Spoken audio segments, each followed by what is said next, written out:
নমস্কার, আমি মধুস্নাতা।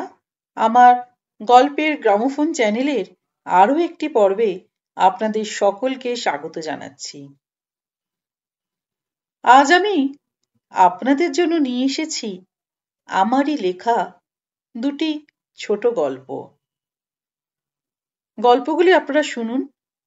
আপনাদের যদি আমার লেখা ও আমারই পাঠ করা এই গল্পগুলি শুনতে ভালো লাগে, তাহলে অবশ্যই আপনারা আমার এই চ্যানেলটিকে সাবস্ক্রাইব করে নেবেন এবং পাশে থাকা বেল আইকনটিকে প্রেস করে দেবেন। তাহলে প্রতিবারই নিত্য নতুন গল্পের নোটিফিকেশন আপনাদের কাছে সবার আগে পৌঁছে যাবে। এবারে শুরু করছি আজকের গল্প পাঠ। আজকে প্রথম যে গল্পটি আমি পাঠ করব সেটি একটি অনুগল্প। গল্পটির নাম মায়ের স্পর্শ। প্রায় প্রতিদিনই ছোট্ট ঝিমলিকে মারেন ওর নতুন মা। ঝিমলি ভয়ে কাউকে কিছু বলে না, বাবাকেও না। রাতে যখন প্রতিদিন ঝিমলি বিছানায় শুয়ে কাঁদে, ওর মা মাথায় হাত বুলিয়ে দিয়ে বলেন, দেখিস সব ঠিক হয়ে যাবে। ঝিমলিও তারপর মায়ের হাতের স্পর্শ পেয়ে শান্তিতে ঘুমিয়ে পড়ে। একটা কথা ও কিছুতেই বুঝতে পারে না, কেন ওর বাবা নতুন মাকে এ বাড়িতে এনেছেন, কেন মার ফটোতে মালা পরানো, ওর মা কেন শুধু রাত্রিবেলাতেই আসে ওর কাছে। আজও ঝিমলি খুব বকা খেয়েছে। ঘরে বসে যখন কাঁদছিল, তখনই ঠিক মাথায় পেল সেই স্পর্শ, ওর মায়ের হাতের স্পর্শ। মা বলে উঠল, কাঁদিস না, একদিন সব ঠিক হয়ে যাবে।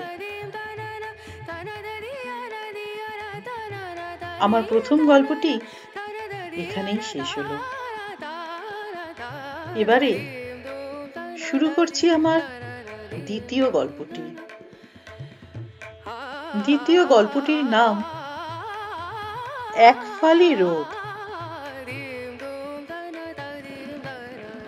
মা, ও মা, মা, ও মা বলে দাঁড়িয়ে চিৎকার করে মাকে ডাকতে থাকে টুকটুকি আর টুকাই।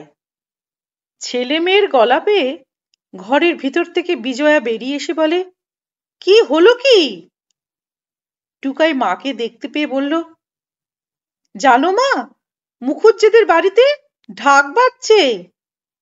পুজো আসতে আর কদিন বাকি মা? বিজয়া বলল, এই তো আজকে তৃতীয়া, মাঝে আর 2 দিন, তারপরেই তো ষষ্ঠী। হ্যাঁ রে, মুখুজ্জে বাড়িতে এখনই ঢাকে চলে এসেছে? টুকটুকি বলল, হ্যাঁ গো মা, আজ থেকেই ঢাক বাজছে, আর আজকে তো ওরা সবাইকে জামা কাপড় দিচ্ছে।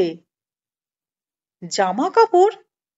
হ্যাঁ গো মা, ওই বাড়িতে যারা যারা কাজ করে তাদের সবাইকে দিচ্ছে। বিজয়া মেয়ের দিকে তাকিয়ে হেসে বলল, তা তুই এত খবর জানলি কি করে রে? আমাকে তো ফুলি বলল, ওর মা ওই বাড়িতে কাজ করে তো, তাই আজকে ওদের জামা কাপড় দেবে, যেতে বলেছে। একটু পরেই তো যাবে মার সঙ্গে মুখুজ্জে বাড়িতে। ফুলির কি আনন্দ গো মা, সবাইকে ডেকে ডেকে বলছে ওর নতুন জামা হবে। টুকাই বলল, জানিস দিদি, ভোম্বলেরও নতুন জামা হয়েছে, তাছাড়া নীলু, বাপি, ঘোতন সবার হয়েছে রে, ওদের বাবারা ওদের কিনে দিয়েছে। মায়ের দিকে তাকিয়ে টুকাই জিজ্ঞেস করে, আমাদের নতুন জামা বাবা কবে কিনে দেবে মা? ছেলের প্রশ্ন শুনে বুকের ভিতরটা কেমন করে ওঠে বিজয়ার। সত্যি তো, ওরা শিশু, আর 5টা বাচ্চার মতো ওরাও তো আশা করে আছে ওদেরও নতুন জামা হবে। কিন্তু হায় রে, পোড়া কপাল, জামা কাপড় তো দূরের কথা, দুবেলা পেট ভরে খেতে দিতে পারি না ছেলে মেয়ে দুটোকে। এই বছর তো এখনো কোনো বায়না পায়নি মানুষটা। পুজোর এই সময় যা একটু রোজগার হয়, সারা বছর তো আর কেউ ডাকে না ঠাকিদের। ওই সময় তো এর বাড়ি ওর বাড়ি টুকটাক কিছু কাজ করে সংসার চালাতে হয়।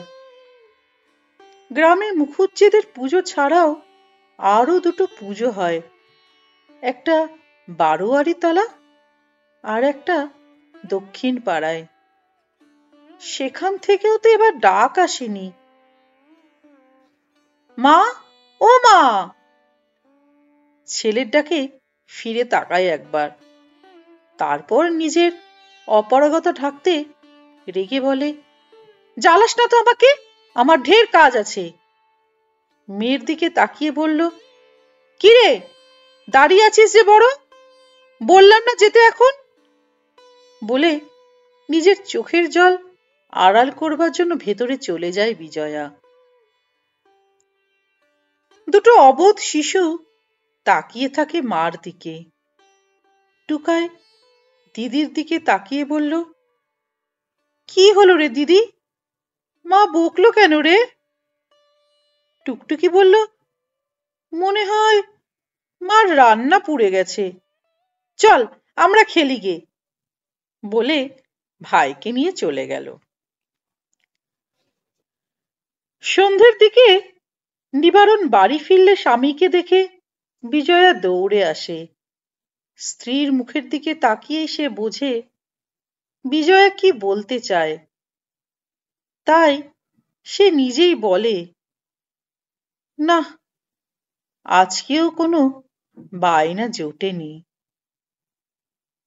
নিবারণের কথা শুনে বিজয়া হঠাৎ রেগে যায় এবং বলে, তাহলে আর কি, এবার ঘরে বসে থাকো, আর বাচ্চা দুটোকেও ঘরের মধ্যে বন্ধ করে রাখি পুজোর কটা দিন।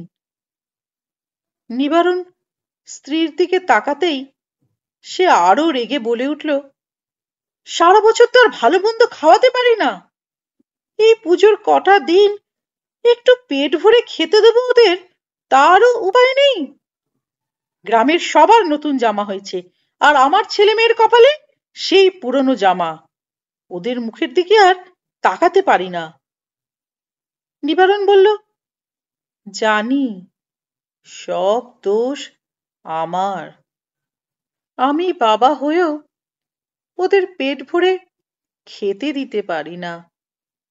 আমার মতো অপদার্থ বাবা আর কেউ নেই।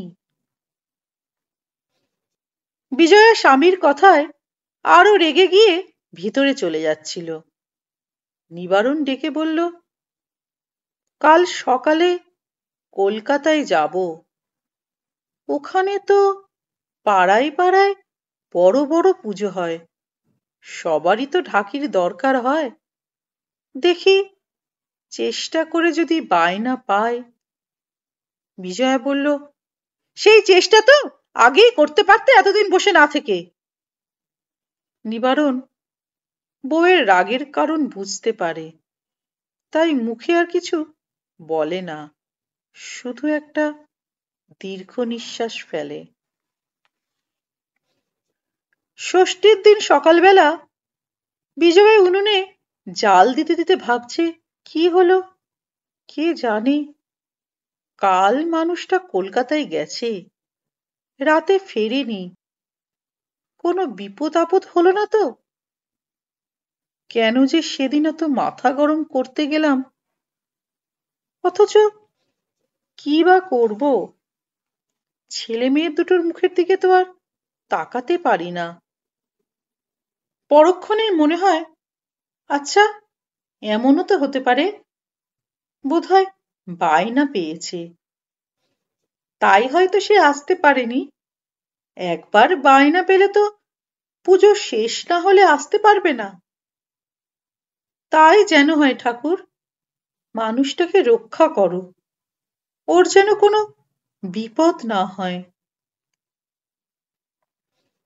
টুকাই দরজার সামনে দাঁড়িয়ে আছে, কখন তার বাবা আসবে। টুকটুকি ভাইয়ের পাশে এসে দাঁড়ায়।